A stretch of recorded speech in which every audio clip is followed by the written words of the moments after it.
This happened almost 8 years ago. I was 35, working the land my family had for generations. Every day was filled with the hope that if I worked hard enough, the crops would thrive. The drought was killing us.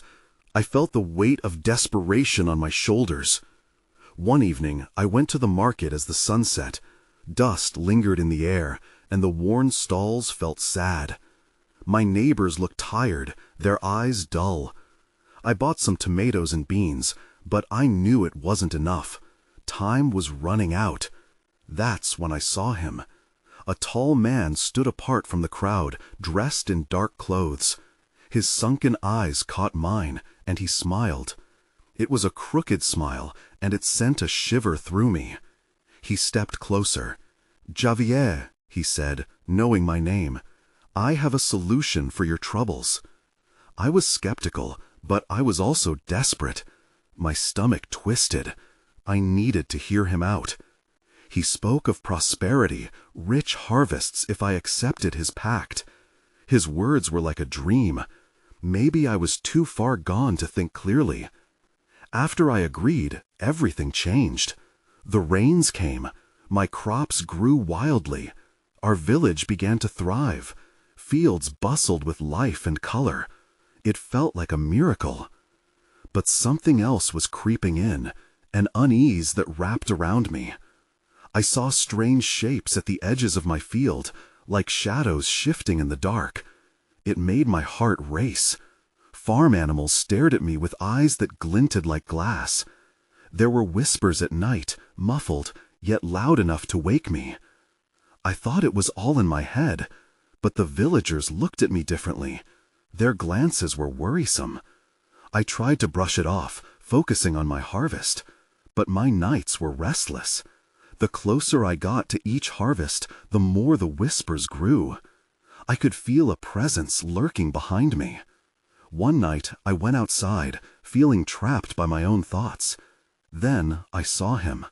The dark man stood in the shadows of my field, silent as a ghost. Fear washed over me. I called out, but received no reply. My heart raced as I realized I had to fix this. I needed to end the pact. The air felt thick and wrong. I tried to move, but my feet wouldn't listen. I sensed I was no longer alone. I could feel the moisture on my skin, not rain, but something heavy. When I turned, the darkness shifted. Please, I thought, let it go back to how it was. The whispers intensified, echoing in my mind. I felt a pull toward the shadows. I didn't want to follow it, but the promise of my pact lingered. It was a price I had not been prepared to pay. I took a trembling step back. Then I heard them, a chorus of voices, soft and haunting. They grew louder, filling the night air. I looked around, but I was still alone in the field. The man was gone, but the feeling of dread loomed over me. I was scared. I had crossed a line, and now I had to face the truth. I hoped I wouldn't have to pay the cost for my desperate choice. But whatever it was, I knew it was waiting for me. The next morning I woke to an unsettling silence. Gone was the sound of the wind rustling through the cornstalks. I dressed slowly, my heart still pounding from the events of the night. The sun was shining, but it felt different, harsh, almost accusatory. I stepped outside and looked at my field. The crops stood tall, but something about them felt off. I noticed a few plants were bent backward, almost as if they were trying to escape the ground. I shook my head, trying to clear the thoughts haunting me. It was time to focus on the harvest. As I worked under the sun, I couldn't shake the feeling of being watched. I glanced over my shoulder constantly, half expecting to see the dark man lurking again. The villagers would come soon, ready to buy the produce from my land. I knew I had to keep my composure. I didn't want them to see my fear. Just as I finished loading the cart, I caught sight of Maria, my neighbor. She stood at the edge of her field, her eyes wide. I waved, but her gaze was distant, fixated behind me. The hair on my neck rose. I turned, but there was nothing there. "Maria," I called, my voice trembling. "What's wrong?" She blinked, startled. "Oh, Javier, I didn't see you there.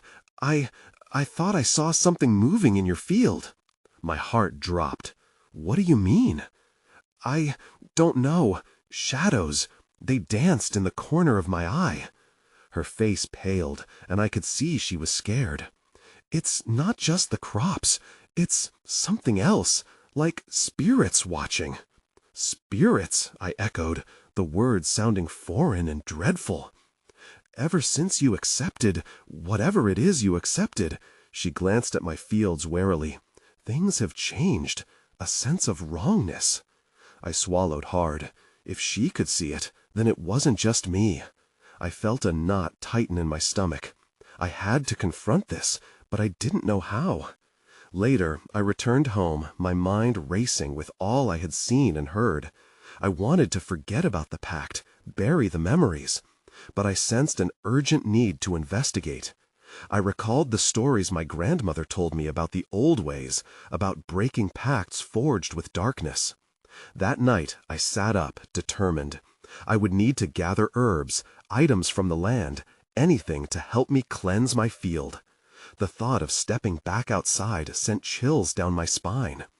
As I gathered my supplies, I heard them again, the whispers. They drifted through my window, soft yet persistent. I strained to listen, but I couldn't. Then everything went dark.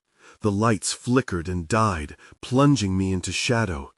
Panic gripped me, and I rushed outside, but the whispers grew louder.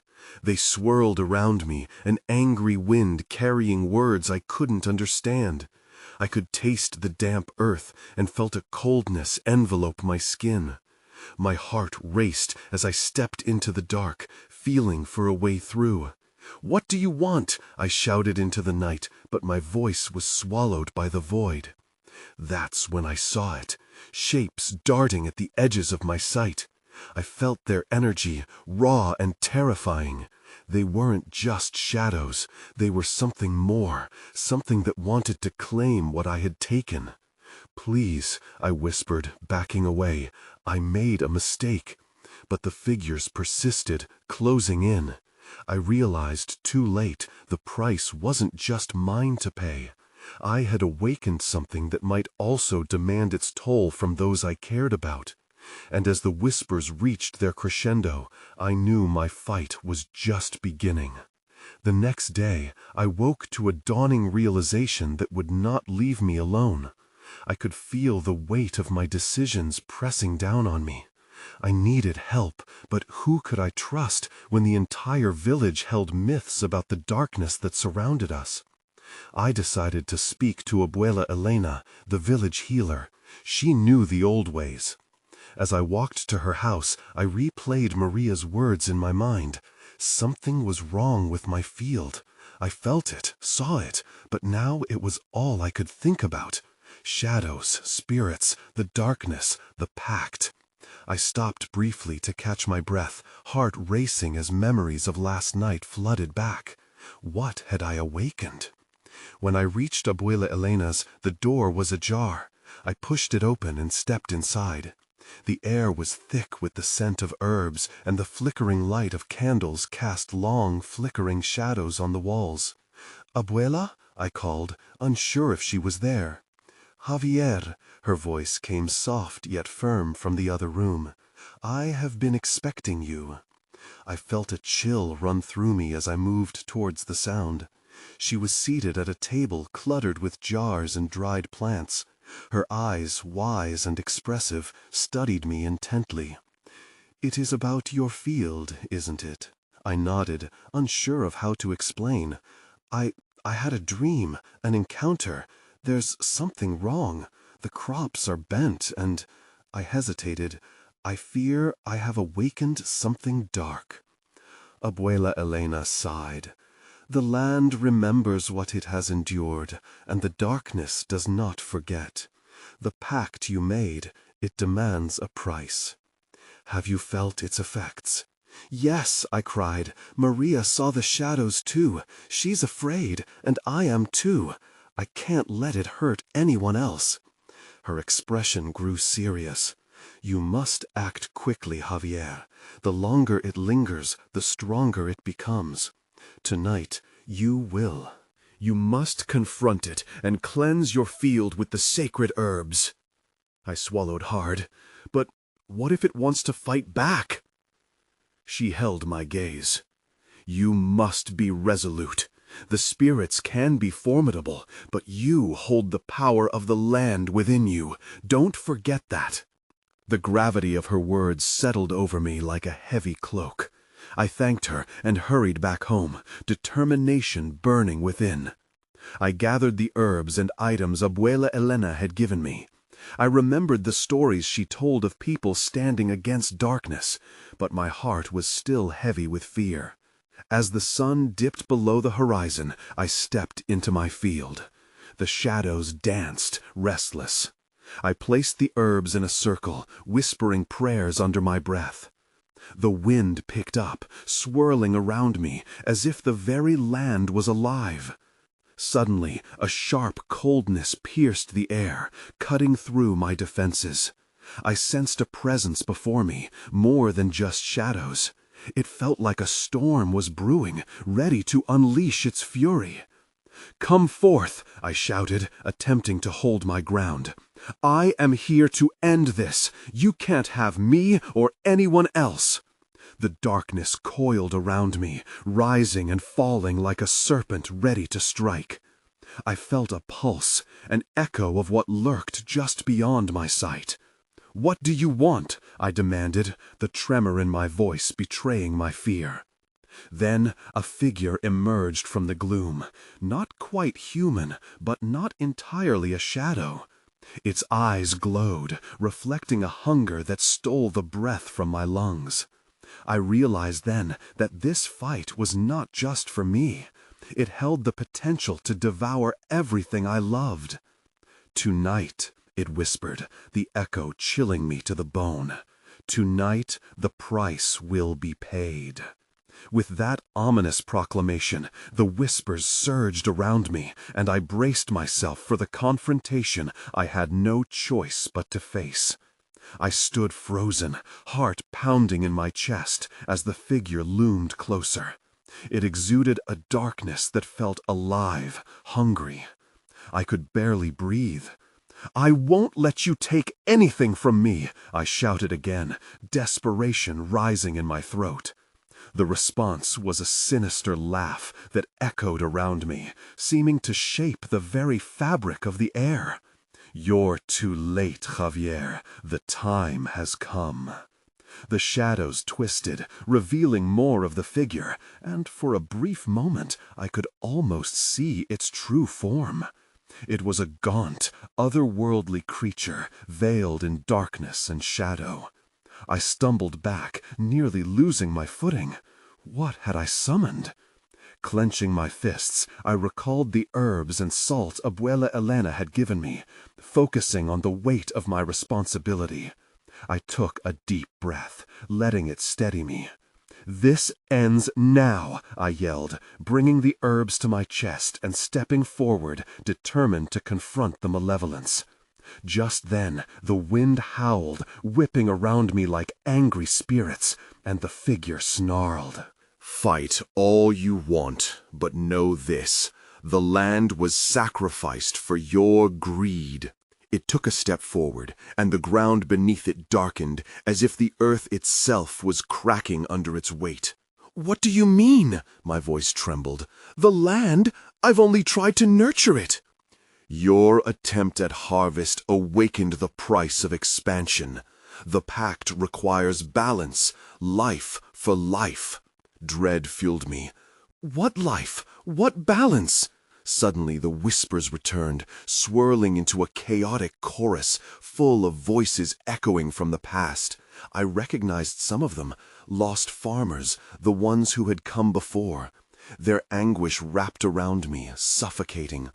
It was then that I saw a glint on the edge of my field, something shining beneath the gathered shadows. It slipped in and out of sight, and in that moment of distraction, the creature lunged towards me. "Fight, Javier. You can't hide from your choices," it hissed, its breath chilling my skin. In a flash of instinct, I flung the herbs into the air. They scattered like fireflies, and a spark ignited from each leaf, illuminating the dark around me. The glow pushed back the shadows, if only for a moment. "Back!" I shouted. "I am not afraid of you." But the creature only laughed again, low and mocking. Fear only lingers longer in the face of truth. With that, the ground beneath me tremored, and everything went dark.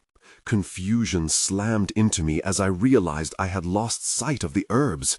I searched the darkness for the flickering glow, and as I felt around, my fingers brushed against something cool and smooth.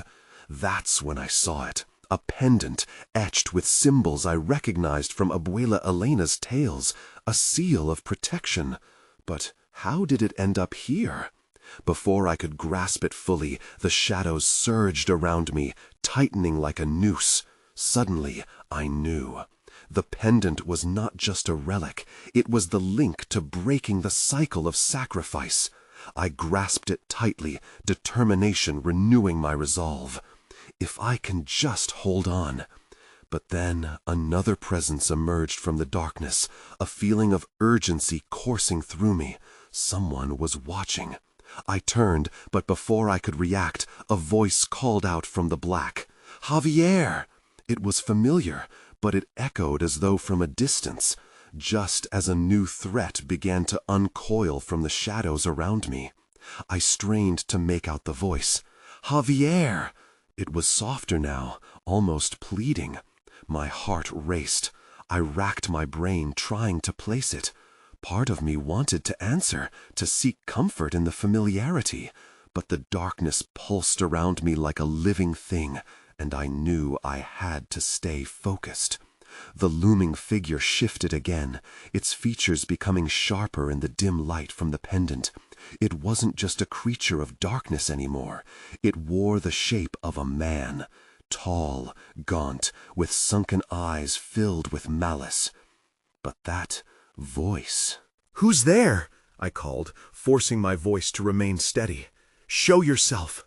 The shadows writhed like a serpent, and finally they parted to reveal a young girl standing a few feet away, her form glowing faintly in the darkness.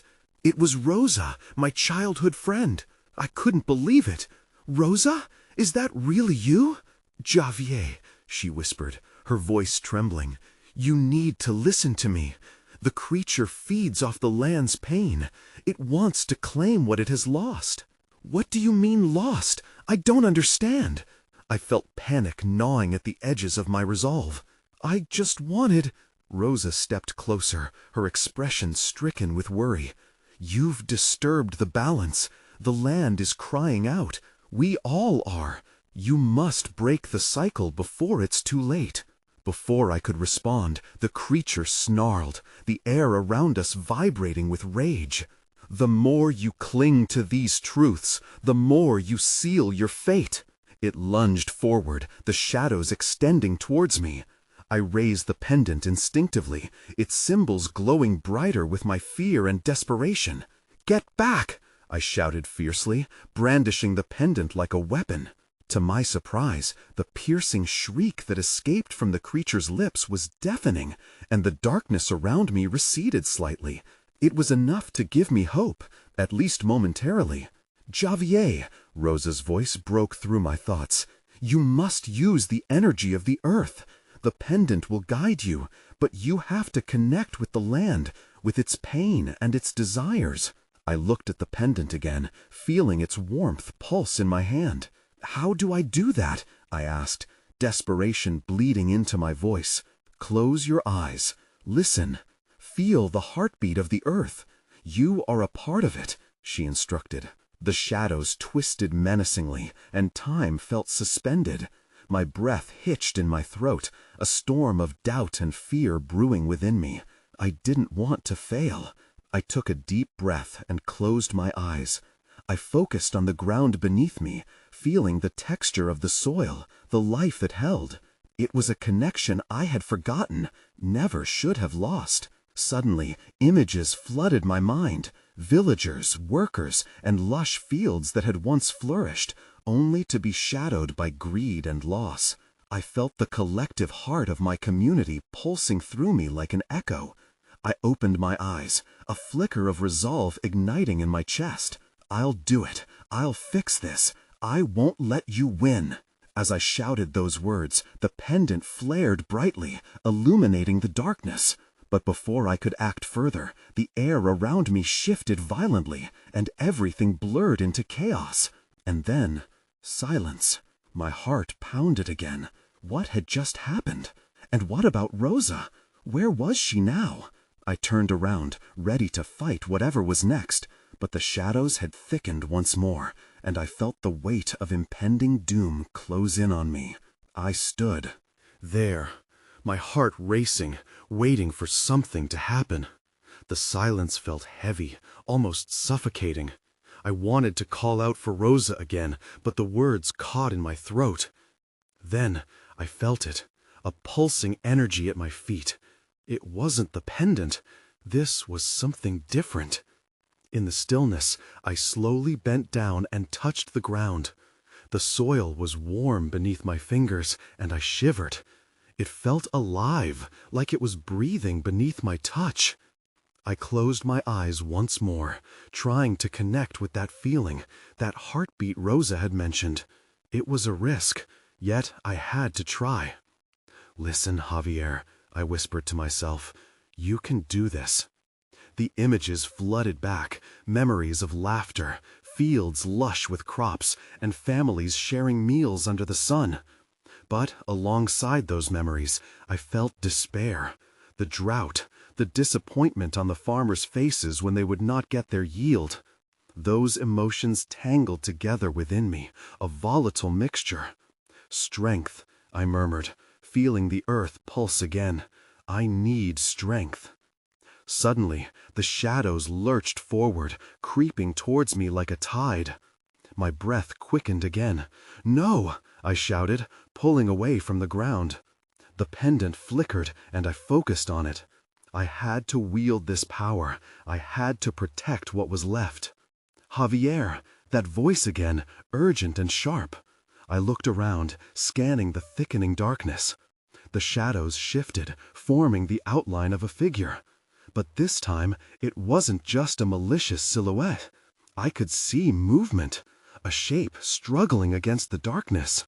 I moved closer, my pulse racing. "Rosa, is that you?" "It's not safe," she cried. But before she could say more, the creature hissed, its twisted face emerging from the shadows, its eyes glowing with rage. "If you seek to defy me, child of the earth, you will never escape." I felt anger rising within me, a resolve that I didn't know I had. "You won't take her," I shouted, raising the pendant. "You won't take any more from us." With a flick of my wrist, the pendant radiated a brilliant light that cut through the dark like a blade. The shadows shrieked again, recoiling. Rosa's desperate eyes met mine. She looked scared, but also hopeful. "The earth's pain is your ally," she urged. "Channel it. It's your heritage, your strength." I took a deep breath. I wasn't just fighting for myself anymore. I was fighting for every farmer who had suffered, every villager who felt despair. "No more," I yelled. And as I yelled, I channeled everything, the land's cries, the pain, and my fear, into the pendant. The light flared brighter, illuminating an impossible expanse, pushing the shadows back. But then, everything started to collapse. The ground shook violently, cracks opened, and I stumbled back. In that moment, I realized something truly alarming. There was a vortex forming, pulling everything into it. "Javier, you have to decide." Rosa's voice blended with the chaos around me. "Decide?" I shouted back, fear tightening in my chest. What did she mean? And then I saw it, in the swirling chaos. shadows and light dancing dangerously close together, something emerging from the depths, a figure with familiar features, a face I thought I would never see again. "Rosa!" I cried out. But as I reached for her, the ground beneath me groaned ominously, and I realized I was losing my footing. I had to act fast. There was no time. I lunged forward, instinctively reaching for Rosa's outstretched hand. The ground buckled under my weight, and I felt gravity tugging at me like a relentless beast. "Hold on!" I yelled, but she was fading away, pulled by the darkness. "Javier!" she shouted, her voice strained. "The choice is yours. Do it now!" Panic throbbed through my veins. What did I have to do? I glanced at the pendant, still glowing fiercely. It felt like the only solid thing in this chaos. "Focus on the land," I whispered to myself, recalling what Rosa had said. "Its pain is your ally." I turned to the swirling darkness, feeling both fear and determination surge through me. This was my home, my family's legacy. I could feel the weight of their hopes and dreams behind me, pushing me forward. Taking a deep breath, I squared my shoulders and spoke firmly. "I won't let you hurt her. I'll unleash the earth's strength." With both arms, I raised the pendant high. The light was blinding, but as I embraced it, I felt a shift around me. The earth trembled beneath my feet, and I closed my eyes, directing all my feelings of despair, anger, and love into that singular focus. I thought of my father working the fields, of my neighbors laughing together, of their struggles against the drought.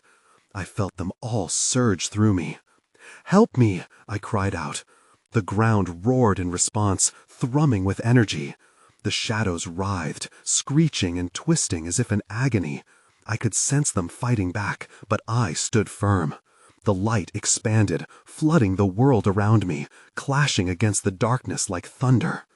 Then something incredible happened. The earth split open, not to swallow me, but to reveal a burgeoning power. A wave of energy, bright and warm, surged upwards and met the shadows head-on. I gasped and staggered back as the two forces collided. The vortex began to stabilize, containing both light and darkness. Rosa's image flickered at the edge of the chaos, her features still tortured by fear. "This is our chance," she urged, her voice more clear than before. "Don't let fear take hold." I pushed aside my uncertainty. "I choose strength," I bellowed, pouring my heart into the pendant once more. The shadows lunged, trying to envelop me again, but this time I felt a shield forming around me, a cocoon crafted from the earth's anguish and hope. The shadow creature grew frantic, lashing out, but with each pulse from the pendant, I felt more and more powerful. That's when I saw it. A pattern in the shadows, faces of people, departed souls caught in the dark. I could see fear and regret etched onto their features. I realized that these shadows were remnants of those who had fallen short, driven by despair and anger. "Javier, listen!" Rosa's voice was urgent. "You have to free them." Freedom. The word resonated, shaking me out of my daze. I took a deep breath and extended my hand, channeling love instead of anger. "Let them go!" I shouted, focusing on the souls trapped within. The shadows recoiled, a cacophony of wails vibrating through the air as I felt them pulling away, shifting and retreating towards the light. But something deep inside me warned that while many souls could be freed, others would remain. And then, in a flash, everything stopped. The ground beneath me was still. I looked around, breathless, but the dark figure was not there. The only sound was the fading whispers of the freed spirits. I felt a strange mixture of victory and grief. What had I just done? Rosa stepped into view, her eyes wide with astonishment. "You did it, Javier, but your work isn't over." Before I could respond, something flickered beyond her, a new shadow rising from the ground, larger and darker than before. Suddenly, my heart sank. There was still danger ahead. The new shadow bloomed before me, as if fueled by the despair I had tried to banish. It rose, writhing and massive, silhouette darker than night. Heart pounding, I took a step back, my mind racing. "What is that?" I whispered, fear creeping in. Rosa's face hardened. "That is the entity you weakened, but not fully defeated. We need to finish this." The ground's tremor turned to a shudder, an ominous warning. I felt the pendant pulse in my hand, but its light was flickering. "I don't know if I can do this again," I admitted, swallowing hard. "What if I fail?" "You won't," she insisted. "You've already shown strength. Channel it. You can use the pain you just felt." I hesitated, feeling the weight of responsibility. Was I supposed to tap into my fear again? The thought sent a chill down my spine. But deep down, I knew Rosa was right. I could either bow to fear or rise above it. "Focus," Rosa urged, stepping closer, her determination igniting my own. She raised her hand, showing a second pendant, identical to mine, but far dimmer. "Together, we can do this." I nodded, though doubt gnawed at me. "What do we do?" "Form a bond," she said. "We use both pendants to unleash the Earth's strength, but we must synchronize our hearts." I steadied my breath and glanced at her pendant. It looked fragile, but familiar, like a part of me I hadn't known existed. Together, we lifted the pendants. The new shadow writhed, roaring as if sensing our intent. I closed my eyes, focusing on the hope. Embedded in my family's stories, the laughter of my friends, the beauty of our land. I combined these feelings with the urgent, pulsing energy of the earth beneath me. "Now!" Rosa cried, and together we raised our arms higher. Suddenly, the air crackled like a storm. The ground responded, thundering, sending small stones flying. The dark figure hesitated, as if momentarily dazed, caught off guard by our united front. "Don't let go!" Rosa shouted over the din. The strength of the earth surged through me, vibrant and raw. I could feel it coursing through the pendant, amplifying every ounce of our joined resolve. "We can do this!" I cried, heart racing, pulling deeper from my soul. The shadow retaliated, lashing out with howls that felt like ice against my skin. But this time I pressed forward, pushing beams of light towards it. The ground beneath my feet erupted with energy, forming a pillar of light that clawed at the darkness. Then I saw them again, faces trapped within that shadow, their eyes pleading. "We can't just fight," I shouted. "We have to release them too." Rosa met my gaze, eyes wide with understanding and the same mixture of fear and determination I felt. "Then let's do it together. Think of all the souls that need freedom." I called out to them. "You are not forgotten. Find your peace." A violent clash echoed as the energy we cultivated collided with the darkness, the earth rumbling in response. Luminous threads snaked through the air, uniting with the anguished faces. One by one, they broke free, emerging from the shadow, swirling into the light. But just as triumph began to sweep over me, I felt an unsettling shift. A dreadful chill coursed through the ground. The figure screamed, but this time it wasn't just in rage. I turned to Rosa, dread creeping into my gut. "What's happening?" Before she could answer, the ground trembled violently, and something sharp shot up from the earth. My breath caught in my throat. A massive fissure opened at our feet, and I realized with horror it wasn't just a crack in the ground. It was a gateway, a portal, pulsing dark energy that beckoned. And right then, I understood the terrifying truth. The fight was far from over. The ground shook beneath us, and I stumbled on loose stones.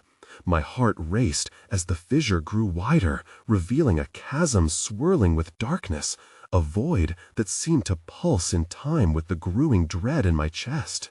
"Rosa!" I shouted, panic spilling from my lips. "What do we do now?" Her eyes darted between the shadow and my face, the fear evident in her expression. "We need to seal it," she yelled over the noise.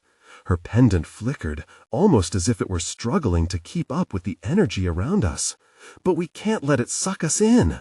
I glanced down at the fissure, the space in front of us now lined with jagged edges. How? My voice trembled. We've already given everything we have. This is our last chance, Rosa urged. If that gateway opens fully, it could unleash all of its rage. It may even bring others with it. Others? I didn't want to think about what lurked in that darkness. Souls captive within it, just like we saw. Her determination snapped me back to focus. I couldn't let fear win. We need to fight it with what we have left, together. The shadows around the fissure seemed to writhe with anticipation, simmering with frustration and sorrow. I gritted my teeth and reached for the warmth of my pendant. Despite the fear, a flicker of hope ignited within me. If I thought of those trapped souls, of the peaceful faces I had seen, perhaps we could find the strength again. Let's channel everything we can, I said, feeling a resolve push against the sting of fear. Rosa nodded, a fierce fire lighting her eyes as she positioned herself next to me. We raised our pendants again, palms touching. I could almost feel the earth's heartbeat beneath my feet, thrumming in sync with my own. The fissure roared wider, and the energy around it pulsed darkly, threatening to swallow us. "Focus on the light," Rosa shouted, lifting her voice above the chaos. "Think of the freedom we've already found." "Now!" we shouted in unison, pouring all our energy into our pendants.